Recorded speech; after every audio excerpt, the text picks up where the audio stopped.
masih hidup dengan menyembah roh-roh nenek moyang. Peran seorang raja dan datu masih sangat menentukan dalam menentukan segala hal kebijakan yang berkaitan dengan kehidupan masyarakat.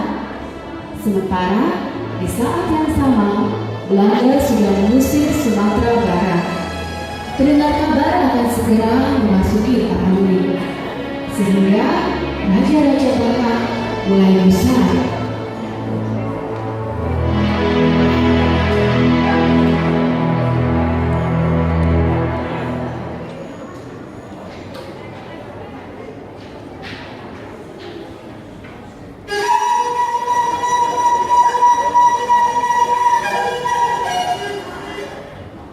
Raja Nami, si Bontar Mata sudah menguasai Padang dan Sibolga, dan kabarnya akan segera masuk ke sini. Bohana Mai. Betul Raja Nami, warga sudah semakin besar karena katanya Walanda itu akan masuk dan menyerang tanah kita ini. Doi, apakah badan kalian dengar ini bisa dipercaya? Toho Raja Nami. Kalau begitu, panggillah dulu Opung Datu. Aku mau minta saran dulu dari Opung itu. Hato. Oleh Raja Nami, permisi Raja Nami. Permisi. Pak Hato malah.